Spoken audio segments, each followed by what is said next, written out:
When were you most afraid or intimidated by a role, and how did you overcome it? I think you're always kind of excited at the undertaking of a new role, a new movie, and I've done them for so long, and a lot of us have here, that you're not nervous. There's like butterflies, but it's not it's not like, oh, I'm gonna go down in flames. It's not that nervous. But this was the first time in a long time that I was actually terrified to do that opening number, which I suggested, of course. So it was my fault that I was there to begin with. It wasn't written in the script. It just says, Ramona finishes a final flourish and then me and Destiny meet. And I was like, no, she's like the big, kind of the money maker at the club. She was this person. I played a stripper in this movie. And I was like, but she has to show why. Like, we can't say it, we have to do it, right? I have to dance on the pole. I have to show them, I have to go there. And even though that's scary, and in my mind I was like, it's gonna be scary, but then when I was there, and I have the dental floss on, and you know what I mean, and I'm out there, like, in a way I've never been, it was so scary, it was so terrifying. I was literally, like, for the first time in years, like my heart beating out of my chest and going, oh my God, I'm really nervous, I'm really scared. And I wasn't smiling like I am now, you know what I mean?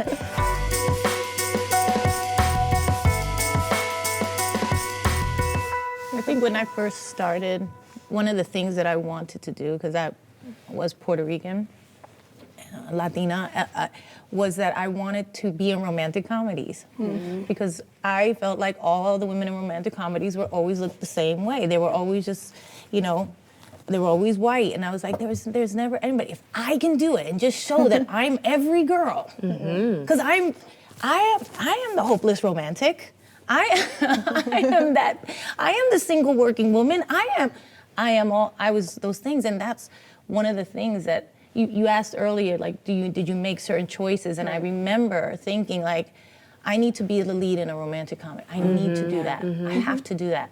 And that's one of the things I went for. And that's one of the things me and my agents talked about. Like, can we find me a romantic comedy? Yes, I've done, Selena and Mi Familia, and people are taking notice, but what can we do where I can change that, do that, be that, Yeah. Because that's not what was happening. Right. So this is many years ago now. Right. I like to think it was yesterday, but it wasn't.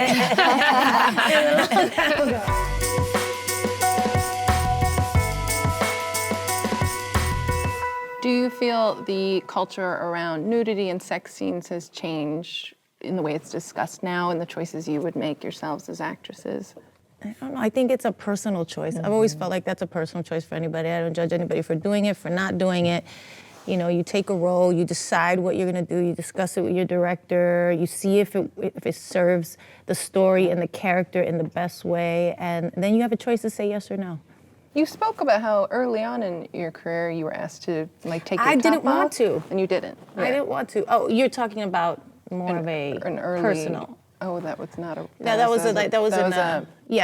A director at a fitting asked me to take my top off. Not for the movie. To see. To see because what? I was supposed to do nudity in the movie. Oh, they wanted to see your breasts? He wanted to see my boobs. And I was like, what they looked like before you? Yes. That is crazy. Well, he was crazy. And, oh my God, who was it? And I said no. I stood up for myself. But it was so funny because I remember like being so panicked in the moment, like, oh my God. And by the way, there was a costume designer in the room with me. Yeah. And so there was another woman in the room with me, and he says this, and I was like, no. Luckily, a little bit of the Bronx came out, you know what I mean? And I was like, I don't have to show you my. No, on the set you'll see Thankfully you were them. like that though, because not everybody would feel that way. Yeah. Exactly. That's the thing, because you give in that moment, and all of a sudden that person's off and running, right? Thinking they can do whatever they want. And because I put up a little boundary right there and said no, he laid off, and then later on apologized. But the minute he walked out of the room, the costume designer was like, I'm so sorry that just happened. And I was like, thrown for a second or whatever. But that was Is not okay. Well, then no, I'm not supposed to get naked before I get on camera.